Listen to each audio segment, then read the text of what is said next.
আসসালামু আলাইকুম everyone, Asha's kitchen and dairy ব্লগের পক্ষ থেকে আপনাদের জানাই স্বাগতম। আবারও চলে আসলাম নতুন একটা ব্লগ ভিডিও নিয়ে। আজকে আমি আপনাদের দেখাবো কাস্টার্ড রেসিপি। এই তো আমি বাজার থেকে এক করে কাস্টার্ড পাউডার নিয়ে এসেছিলাম। এই তো আমি প্রথমে কাস্টার্ড তৈরির জন্য আমি কাস্টার্ডটা প্রথমে কিছু পরিমাণ দুধে গুলিয়ে নিচ্ছি। আর কাস্টার্ডটা সরাসরি দুধের মধ্যে দিলে ওইটা জমে না, তার জন্য আমি যে দুধের মধ্যে গুলিয়ে নিলাম। তারপর আমি 300 মিলির মতো দুধ নিয়েছিলাম, নিয়ে জাল দেওয়ার জন্য এই দেখুন আমি বসিয়ে দিয়েছি। এই দুধটা যখন বলক উঠে আসবে তখন তার মধ্যে আমি দিয়ে দিব এই কাস্টার্ডটা, দিয়ে ভালোভাবে নাড়তে থাকবো।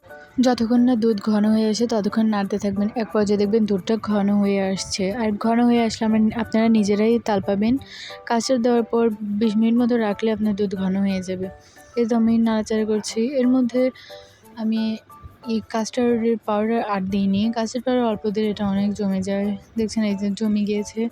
এখন একটু আমি ফেটিয়ে নিচ্ছি। আর এটা ঠান্ডা করার জন্য ফ্রিজে রেখে দিয়েছিলাম আধা ঘন্টার জন্য। এই তো কাস্টার্ডে দেওয়ার জন্য আমি কালো আপেল, আঙ্গুর, বেদানা এগুলো নিয়েছিলাম। এই তো কাস্টার্ড এখন ফেটিয়ে নিচ্ছি।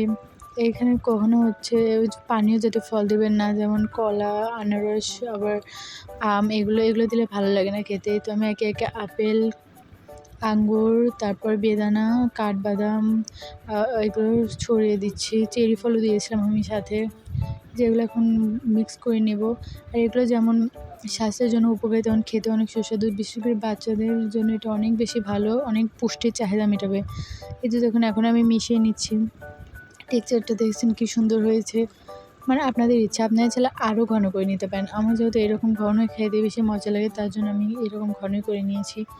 এই তো দেখুন, আর আমি এটা ডেকোরেট করেছিলাম মিশানোর পরে, আবার উপরে অনেক কিছু দিয়ে আবার ডেকোরেট করেছিলাম ওই একই কাঠবাদাম আর চেরি ফলগুলো দিয়ে।